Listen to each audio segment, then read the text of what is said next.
আজকে কি আপনারা ভালো আছেন? আজকে কি আপনারা বাংলাদেশে নিরাপদ আছেন? আজকে কি স্বাধীন আছেন? আজকে কি এই অবৈধ সরকারের বিরুদ্ধে আপনারা মুখ খুলে কথা বলার সাহস পান? আসসালামু আলাইকুম। আমি সজীব ওয়াজেদ জয় বলছি। অনেকদিন পর আপনাদের সামনে সরাসরি কথা বলছি। প্রথমে আমার আপনাদের প্রতি কিছু প্রশ্ন আছে। আজকে কি আপনারা ভালো আছেন? আজকে কি আপনারা বাংলাদেশে নিরাপদ আছেন? আজকে কি স্বাধীন আছেন? আজকে কি এই অবৈধ সরকারের বিরুদ্ধে আপনারা মুখ খুলে কথা বলার সাহস পান?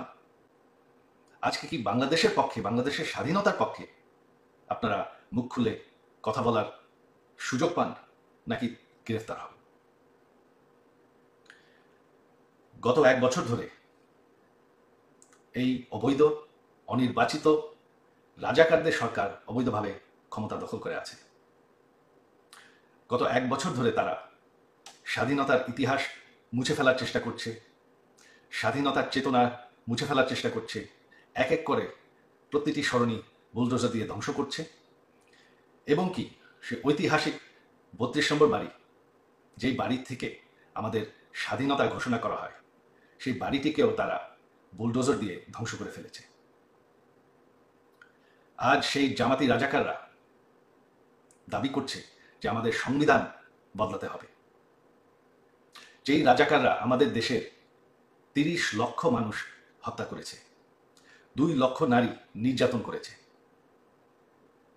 আজকে তারা বাংলাদেশকে ফেরত পাকিস্তান বানাতে চায়। আপনারা কি সেটা চান?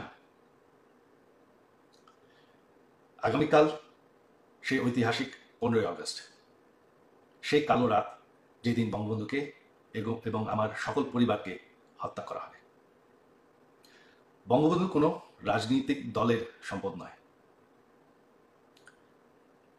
সকল বাঙালির কাছে আমার আহ্বান যে আপনারা যদি স্বাধীনতার চেতনায় বিশ্বাস করেন, আগামীকাল সেই ঐতিহাসিক 32 নম্বর বাড়িতে গিয়ে বঙ্গবন্ধুকে স্মরণ করবেন, সেই বাড়ির সামনে ফুলের তোড়া রাখবেন এবং মোমবাতি জ্বালাবেন। বাঙালির মাটির থেকে স্বাধীনতার চেতনা মুছে ফেলা যায় না। স্বাধীনতার ইতিহাস মানুষের মনের থেকে মুছে ফেলা যায় না। আর বঙ্গবন্ধুকে বাংলাদেশের মানুষের মনের থেকে মুছে ফেলা যায় না। 32 নম্বর একটি বাড়িটি আর নেই, তবে সেই 32 নম্বর ধানমন্ডি ঠিকানাটি এখনো আছে, সেই মাটিটি এখনো আছে।